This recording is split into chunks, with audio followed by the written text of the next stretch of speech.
them. Final Four, Dallas, Friday night. Corey Maggette, Baron Davis, Nate Robinson, Big Baby, star-studded. We had the star of stars, Cube, on yesterday with us. I'll be watching. I'm anxious to see Power. They're the #1 seed. Corey Maggette, as you mentioned, Catino Mobley, Big Baby, and Birdman. They're playing the 4 seed. The only team to beat them is Tri-State, which they're playing in the first round. That's going to be very, very interesting. Skip, I'm watching Big Baby. Big Baby should drop 30 pounds and try to get back in the NBA. Skip, do you see how well he can move? Or just try to get back in the NBA? No. Or he can come train with me. I can get him a left tackle job. Really? Yeah. Skip. Okay. Can he kick? If he can kick, Skip. Big Jason Peters, he's nimble on his feet. You're training everyone now. Yeah. Okay. Next up, the Lakers had a major offseason shakeup, and hey, they added several players, including some guy named LeBron. Westgate projected them to have the 4th best record in the West, but that's not enough for Kyle Kuzma. Kuzma said he has already worked out with LeBron, and both players are excited about the roster, and they both think, quote, people are underestimating us.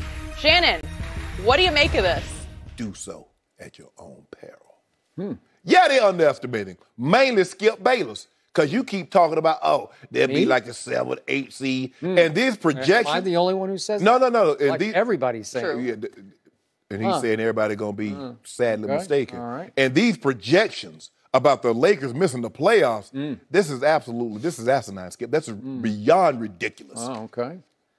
So, as much as, go ahead. I thought you were finished. But you want to go, Skip? You go ahead. We got time. Go ahead. I'll let you go.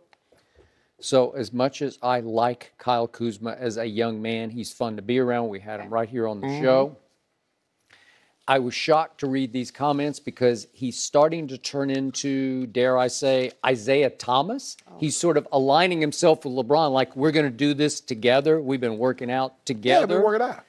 Kyle had a really good rookie year, came out of nowhere, late first-round pick, obviously, and he went 16-6 for a very young, unstar-studded Laker team, right? Yeah. They won 35 games, went 35-47, but he was first-team all-rookie, and all of a sudden, he's talking about wrecking the league, as Johnny Manziel once predicted he would do. That's how it's coming across to me.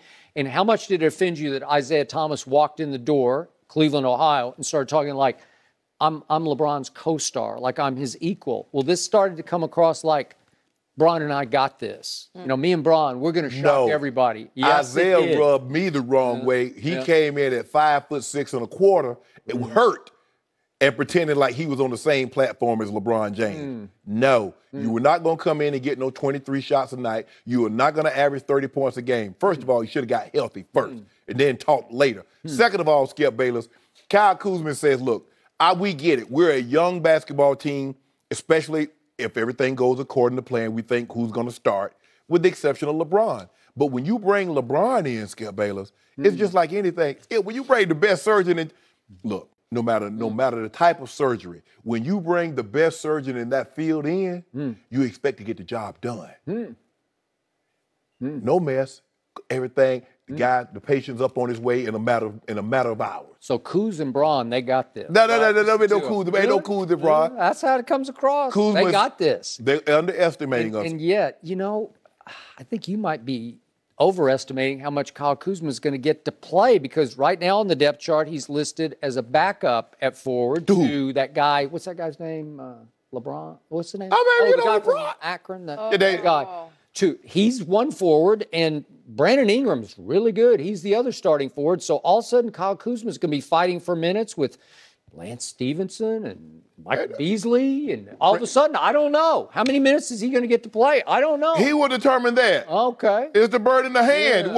Is the bird dead or alive, Skip? So maybe Kuz and Bron don't got this. No. Maybe Bron's got this. No. He's saying that, look, as a team, yes, we have LeBron, but we're going to carry our weight. We're going to pull our load, Skip Bayless. Absolutely. You don't believe they will, but they will be 19 games better than what they were last year. I already told you they're going to be the 8th seed. Third. And history's going to repeat, because they're going to get swept by, LeBron's going to get swept by Golden State for the second straight year, last year in the finals, this year in the first round of the Western Conference playoffs, because he's going to be made to feel like a guest in the West. How about this here? And how about this here? How about so many experts who know way more NBA basketball than I know are saying hold the phone here because it doesn't look to them on all their statistical projections like LeBron's team can even make the playoffs. How about the great Kevin Pelton, acknowledges one of the best at second-level stats and projections at ESPN?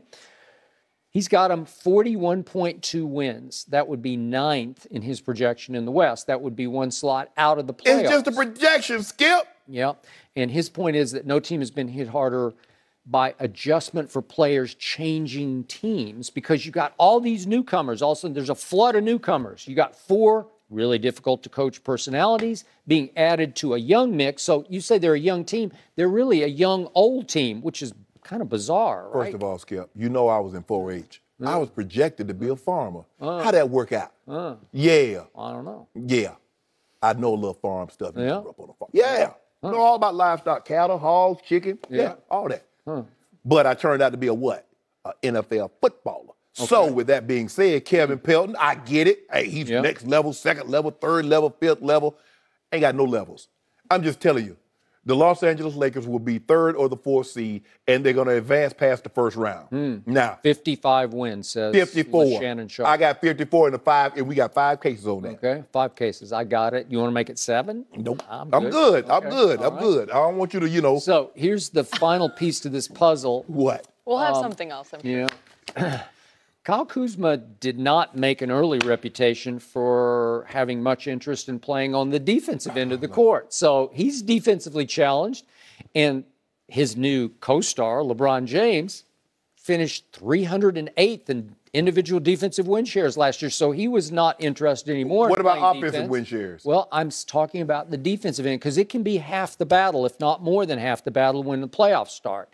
So now you've got 2 co-stars, Kuz and Braun. It ain't no co-star. Stop saying that. Kuz and Braun, and they play little to no defense between them. So if they're 2/5 of the starting lineup, how do you defend that? You already said Kuzma's coming up to me. Kuz thinks he's going to be a starter. But what do you think? I don't know what's going to happen. I think Luke Walton's going to get fired at midseason. How about this? I think something good going to happen. Yeah.